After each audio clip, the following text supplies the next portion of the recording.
नमस्कार, विंध्या टाइम्स में आपका स्वागत है। हमारा खास कार्यक्रम नेताजी चलते चलते। सिमरिया विधानसभा सीट से विधायक अभय मिश्रा हमारे साथ हैं।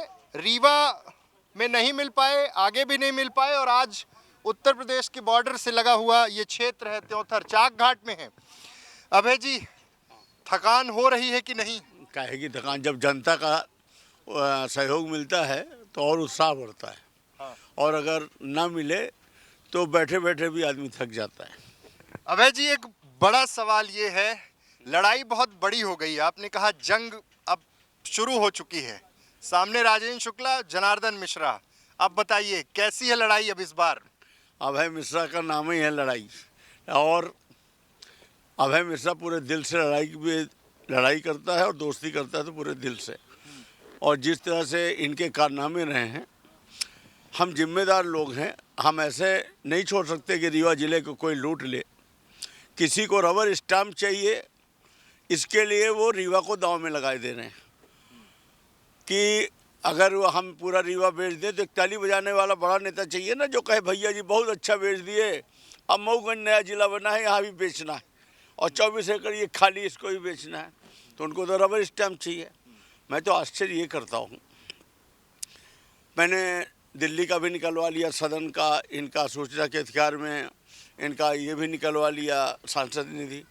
दिल्ली में आज तक इन्होंने कोई प्रश्न ही नहीं रखा, कोई बात ही नहीं रखी, रीवा के लिए कुछ मांगे ही नहीं। और रीवा में सांसद निधि से ये पूरे रीवा ज़िले में कोई एक 5 लाख का काम बता दे। मैं आपसे कह रहा हूँ कि आप इनसे पूछिए ना कि एक 5 लाख का काम बता दे पूरे रीवा ज़िले में। ये 10 साल में बोल रहा हूँ, कोई 1 साल में नहीं, 10 साल मिलाकर ये त्योथर विधानसभा में 2 लाख का काम बता दें, एक हैंडपंप और एक चबूतरा। जब ये नहीं बता सकते तो इसका इनकी हिम्मत कैसे हो गई चुनाव लड़ने की? मेरी तो नहीं होती। मैं अगर दो पंचवर्षीय ऐसे चुपके चुपके टिकट लेकर और धर्म के नाम पर और केंद्र के नाम पर हम वोट लेके चुनाव जीत जाएं और काम कुछ भी नहीं करें, आराम करें, बच्चे को शौच कराकर वीडियो बना कर डाल दें और इतने में अगर सस्ती मिल रही है, तो मुझे तो बड़ा आश्चर्य हो रहा है कि 2 बार कैसे मिल गई। हमारे एक कहावत है, एक बार ढहकाए बामन वीर का है, बार बार ढहकाए भिक्खू राम का है। तो भिक्खू राम तो ये खैर बना चुके हम लोगों को, मान गए, क्योंकि 2 बार हो गया तो हम सब भक्खू राम तो हो ही गए। लेकिन ये तीसरी बार भी कैसे हिम्मत पाल लिए? क्या ये रीवा की जनता को इतना मूर्ख माने कि मतलब हम फिर दांव खेल जाएंगे? क्या हम इतने मूर्ख हो सकते हैं? क्या रीवा की जनता इतनी मूर्ख हो सकती है कि बिना एक काम के कैसे वोट दे देगी सिर्फ रबर स्टैंप के लिए? हम भाई केंद्र को हम डायरेक्ट थोड़ी वोट देते हैं, हम तो सांसद को वोट देते हैं। और रही बात, ये क्या कहते थे जब पहली बार ये चुनाव लड़े थे कि हमारे यहाँ कुछ नहीं है, आज इनके यहाँ अपार संपत्ति है। सांसद निधि का पूरा खेल है, कमीशन का 50% का। जनता इनके पक्ष में नहीं है और हम कांग्रेस पार्टी के लोग, हमारा संगठन पूरा चुनाव लड़ रहा है। हमें अपने देश से प्रेम है, हम अपने देश को ऐसे नहीं लूटने देंगे, हम अपने रीवा को ऐसे नहीं लूटने देंगे। जनार्दन मिश्रा जी से मेरी बात हुई तो उन्होंने कहा कि जो आरोप लगाए हैं साबित कर दें। अभय मिश्रा जी को पैसे की ज़्यादा ज़रूरत होगी, हम सब दे देंगे उनको जो भी निकल के सामने आए। सीधे उन्होंने ये कहा। क्या बोला उन्होंने? उन्होंने कहा कि जो साबित कर दें कि हमने भ्रष्टाचार से या फिर हमने कोई गड़बड़ की है, कमीशन का ये हुआ, तो हम उनको सब साबित दे देंगे, प्रॉपर्टी दे देंगे। इसको ये बता दें कि ये कागज़ को बता दें, सूचना के अधिकार के तहत डाटा है। ये डाटा तो मैं आपको, इतनी मोटा बंच है 10 वर्ष का, मैं आपको दे देता हूँ, उससे आप इसको टैली कर लीजिए। उस सूचना के अधिकार है, साइन किया हुआ है, उसमें मिला है। उससे ये जनता इतना मोटा बंच नहीं पढ़ पाएगी। उसकी ये समरी है। उनसे पूछिए कि क्या वो टैंकर में 11 करोड़ 95 लाख रुपए नहीं दिए? क्या यात्री प्रतीक्षालय में उन्होंने 5 करोड़ 26 लाख नहीं दिए? क्या उन्होंने ग्रेवल रोड में 2 करोड़ 17 लाख नहीं दिए? जबकि यही रोड है जिला पंचायत के सुदूर सड़क में भी, पीसीसी रोड में भी इसी तरह की है। ये प्राइवेट स्कूलों को 50% में दिए हैं 2 करोड़ 94 लाख रुपए। किसी शासकीय बिल्डिंग को अतिरिक्त कक्ष में क्यों नहीं दिए? हम लोगों को 50 लाख रुपए शिक्षा अनुदान मिलता है गरीबों की मदद करने के लिए। गरीबों की मदद, किसी के यहाँ शादी हो गई, किसी के आग लग गया, किसी के राह जल गया, किसी की दवाई चल रही है, 50 लाख में नहीं पूछता। इनको कैसे पूछ गया? 10 साल में केवल इन्होंने खर्च किया है 10 वर्ष में केवल 98,000 रुपये मात्र। बाकी इन्होंने कियोस्क बैंक के माध्यम से अपने परिवार के जनों के नाम पे रुपए पलटी कर लिए। अगर इन्होंने नहीं किए हैं, किसी को दिया है, तो ये उस व्यक्ति का नाम बता दे सामने खड़ा करके कि हमने इसको दिया है। किसी एक को अगर कहीं रोजगार दिलाया हो तो उसको सामने ला दें और वो टीवी में बता दे कि हाँ हमने इनके मदद से हम रोजगार पाए हैं। अगर त्योथर विधानसभा में कोई अगर इन्होंने एक हैंडपम्प दिया हो तो ये उस जगह का नाम बता दें। जाके आप चेक कर लो जाके। अगर ये बताते हैं हम झूठे हैं, ठीक है, गलत आरोप है। अगर ये सही हैं तो ये बता देना कि हम इस जगह पे दिए हैं। आप जाके वहाँ वेरीफाइड कर लो, अपने आप चीज़ें क्लियर हो जाएंगी। अच्छा, जनार्दन मिश्रा जी का कहना है कि देश का चुनाव है, प्रधानमंत्री चुनना है और देश के तमाम बड़े मुद्दों की बात कर देते हैं। उसके बाद रेलवे कनेक्टिविटी की बात कर दी कि इतनी ट्रेनें चालू करा दी, हाईवे बना दिया, ये सब कुछ उन्होंने कह दिया कि 10 सालों में ही हुआ है। अब उसी में माननीय राजेंद्र शुक्ला जी चुनाव लड़ लें, उसी में वो भी लड़ लें। जो सरपंच का काम किया है उसको भी गिना दें। तो फिर अलग अलग वोट क्यों डलवा रहे हैं कि ग्राम पंचायत का वोट अलग डलेगा, विधायक का वोट अलग डलेगा, केंद्र का वोट अलग डलेगा। वही सोलर लाइट को ये गिनवा देते हैं शुक्ला जी जब चुनाव लड़ते हैं, और इंडस्ट्री को। और जब ये चुनाव लड़ते हैं सांसद जी तो उसी को ये भी गिना देते हैं। और सोलर लाइट की बिजली दिल्ली में जा रही 2 रुपये 80 पैसे के भाव, रीवा वाले को 8 रुपये के भाव। ये क्यों नहीं कहते कि रीवा की बिजली रीवा को मिले, रीवा के लोगों को रोजगार मिले। ये क्या है कि जब बिना परिश्रम के कोई चीज़ मिल जाती है, घर में पड़े पड़े चुपके टिकट आ गई और लहर के नाम पे चुनाव जीत गए, 2 बार हो गया, तो इनको लगता है कि जनता मूर्ख है, अब तीसरी बार फिर हो जाए।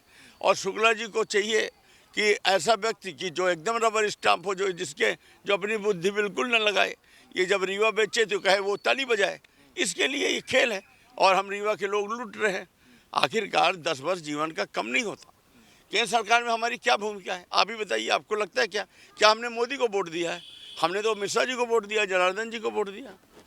ये बात अलग है कि ये मोदी को चुनते हैं, किसको चुनते हैं। हमने तो यहाँ के लोगों ने तो शिवराज जी को मानते हुए वोट दिया था, तो अब तो शिवराज जी नहीं है मुख्यमंत्री।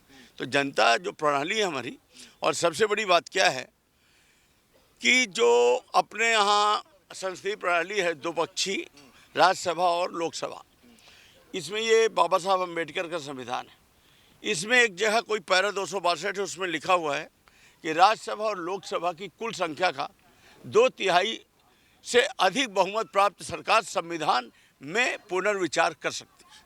अगर इनको 370 सीट मिल गई तो ये पुनर्विचार संविधान में कर सकते हैं। हो सकता है बाबा साहब अम्बेडकर की फ़ोटो हट जाए और नाथूराम गोडसे की फ़ोटो ये लगा दें और चुनाव बंद कर दें। देश में तो खतरा है कि चुनाव बंद होने का, और रीवा में खतरा है कि एक तो कर्मण्यता, निष्क्रियता, क्या कहना चाहिए उसको, कि हमारा वोट एकदम डस्टबिन में जा रहा है। दूसरा, पैसे की लूट, जो जनता का हिस्सा है वो किसी का घर।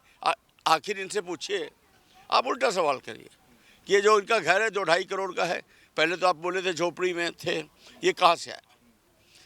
आप जयराम कुशवाहा के पास जाइए, किटवरिया में उसके घर, और उनसे पूछिए कि आपने ये ज़मीन अंकुर मिश्रा को बेची है, जनार्दन मिश्रा जी के बच्चे के नाम, कि नहीं बेची, जो 5-6 करोड़ रुपए कीमत की है वर्तमान, वो बताएगा कि हाँ बेची। तो आप मिश्रा जी से पूछिए कि ये पैसे आपको कहाँ से मिले। जो इनके 3 वेयर हाउस बने हैं, वो पैसे आखिर कहाँ से आए? टैंकर की फैक्ट्री है, चावल मिल है, ये कहाँ से आए? जेपी वाला तो मान गए, दिल्ली वाला, कि आपको पैसा नहीं लगा, उसने आपको गिफ्ट कर दिया, क्योंकि ये जनता का वोट था, मुंह बंद करने के लिए कि उसके खिलाफ न बोलें। बढ़िया कोठी दे दी, फ्लैट दे दिया। और आपने दिल्ली में जो खरीदा मकान, उसका पैसा कहाँ से आया? आप दिल्ली भी मत चाहिए, आप रीवा में जो सामने है, जहाँ आप नहीं जा सकते, हम क्यों बात करें, इसी को वेरीफाइड करिए और उनसे पूछिए कि आप तो बोले थे कि हमारे यहाँ साइकिल नहीं है, ये 10 साल में ये सब कहाँ से पैदा हो गया? इसका उनसे जवाब मांग लीजिए। जनार्दन मिश्रा ने कहा कि ये चुनाव न मैं लड़ रहा हूँ, न राजेंद्र शुक्ला लड़ रहे हैं, ये चुनाव लड़ रहा हमारा पन्ना का कार्यकर्ता, बूथ का कार्यकर्ता। ये तो ये भी बोले गोविंदगढ़ की सभा में कार्यकर्ताओं को, मंडल जब जिस दिन कार्यालय का उद्घाटन किया ऐसे करके, कि हम देख रहे हैं तुम्हार पचन के मुंह, तुमका हम आँखी फूट नहीं सुहा रहे हैं, तुम्हार छाती फाटी जा रही है, लेकिन टिकट तो लाइन आयन है, गरज हो तो वोट दे इनके पड़ी मोदी के घर, इस टाइप मांग रहे हैं वोट। तो वो तो हर बार यही बूथ कार्यकर्ता बेचारा सीधा साधा भारतीय जनता पार्टी का कार्यकर्ता जिसने 25-25 साल अपना जीवन खपा दिया, उसका भी कभी नंबर आएगा कि अगर कि एक ही जाति में टिकट जाएगी, और अगर एक ही जाति में जाना है तो क्या और लोग नहीं हैं? आखिर इन्हीं को क्यों? और बदले में काम जीरो। इनसे आप पूछिए कि सदन में रीवा के लिए कोई एक प्रश्न बताए, एक आवेदन बताए जो इन्होंने रीवा के लिए बोला हो। उसकी कॉपी मिलती है ना खिड़की में तुरंत, जो हम बोलते हैं, ये बता दें आपको। हाँ, आप टीवी में दिखाइए कि नहीं अभय जी गलत आरोप लगा रहे हैं, ये इन्होंने बोला था। ये अगर रीवा वहाँ से 10 लाख रुपए भी 10 साल में स्वीकृत कराए हों तो उसको आप बता दीजिए ये लाए। ये बेमतलब की बातें नहीं कि जो अपने से हो रही हैं उसी में शुक्ला जी अपना बता दें, ये अपना बता दें। जब चुनाव आए तो कार्यकर्ता की पीठ ठोक दें और कार्यकर्ता को उकसाएं कि कार्यकर्ता चुनाव लड़ रहा है, और वही कार्यकर्ता जब 5 साल में इनके घर जाए, 10 साल तो 1 घंटे में निकले और वो बेचारे एक हैंड पंप मांगे तो कहते हैं नीम लगाओ, मुनगा लगाओ, और जब तुमसे बड़ा हो जाएगा मुनगा तब आना।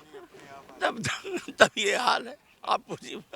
अभय जी, जनार्दन मिश्रा जी से मैंने पूछा कि महिला प्रत्याशी दे दिया कांग्रेस ने, महिला प्रतिनिधित्व की बात हो गई, सिमरिया से विधायक रही नीलम मिश्रा, तमाम विषम परिस्थितियां थीं, इस बीच आपने ये फैसला किया कि लड़ना चाहिए। और जनार्दन मिश्रा ने कहा तमाम शराब का मसला उठा दिया, बहुत सारी चीज़ें कह दी, पैकार उनको भी कह दिया। आप क्या कहेंगे? जब वो एक नीलम मिश्रा के बारे में आप सब जानते हैं, सिमरिया में भी हमारा भी जो विरोधी होगा वो भी उनका विरोधी नहीं।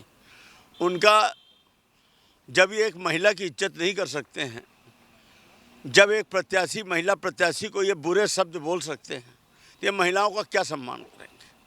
और ये महिलाओं के वोट को 1250 रुपये का वो दे के क्या कहते हैं कन्या के नाम पर वोट खरीद रहे हैं, और दूसरा एक महिला प्रत्याशी को गाली दे रहे हैं। तो ये भारतीय जनता पार्टी का असली चरित्र है। जबकि नीलम मिश्रा ने तो कभी नहीं बोला हो, जैसे मैं बोलता हूँ वो नहीं बोलती हैं प्रत्याशी। मैं तो प्रत्याशी का समर्थक हूँ ना, रिश्ता अपनी जगह है। बाकी प्रत्याशी के समर्थक ये भी हैं, हम भी हैं। हम पार्टी के लोग उनका वो प्रत्याशी हैं, उनका काम कर रहे हैं। तो एक बार हमसे बात करें, हमको बोले, बात समझ में आती है। प्रत्याशी को ये बोल लेंगे, ये भला कहिए कि और भी कुछ नहीं बोले। अभी ये कहीं गाली वाली ना देने लगे, कोई बड़ी बात थोड़ी है। अपने यहाँ इनके गांव में कई घटनाएं हैं। इनके घर के सामने से अगर आदिवासी निकल जाता है तो वो गंदी गालियाँ देते, फिर वहाँ गोबर से पुतवाते हैं कि छुआछूत की भावना। इस टाइप की इनकी हरकत है, क्या बोलेंगे। कांग्रेस एकजुट है? क्योंकि भाजपा तो दावा कर रही कि हम तो हमेशा एकजुट रहे, देख लीजिए परिणाम हमारे पक्ष। परिणाम देख लीजिएगा। ये बताइए, सिमरिया में भाजपा एकजुट थी? जनार्दन जी किसके साथ? किसके साथ थे आप ही बता दीजिए। अब क्या बताए। कबीर को मैंने कहा कि मदद करो तो बोला कि इस बार पापा लड़े हैं भैया, मदद न कर पाएंगे, क्षमा करिए, नहीं तो वो भी करता हमारी मदद, बेटा इनका। इस बार उसने मना कर दिया, बोला कि आपकी हेडलाइन है ये कि हमने रिक्वेस्ट किया कि कबीर भाई मदद, जैसे पिछली बार अभी विधानसभा में, तो उन्होंने कहा कि भैया बड़ी मजबूरी है, पापा चुनाव लड़े, तो अब क्या करें। बहुत बड़ा आरोप है अभय जी आप जो लगा रहे हैं। अब पिता किसी के लड़ेगा तब थोड़ी ना मदद कर पाएगा, वो ठीक है। जी। कांग्रेस एकजुट है? हाँ, पूरे एकजुट। हाँ, बढ़िया है, सब अच्छा है। तो ये हमारे साथ अभय मिश्रा, सिमरिया से विधायक, एक अलग शैली से चुनाव लड़ते हैं और एक बहुत बड़ी बात कह दी कि जनार्दन मिश्रा के बेटे किसके साथ थे पिछले चुनाव में, इसका प्रमाण देखिए। और तमाम स्थानीय मुद्दों पर बड़ी मुखरता के साथ बात की। अब देखना है कि परिणाम क्या होते हैं। 26 अप्रैल को मतदान है रीवा में और पूरी तैयारी दोनों ही राजनीतिक दल कर रहे हैं। कैमरा पर्सन मनीष दाहिया के साथ अमित मिश्रा, चाक घाट से।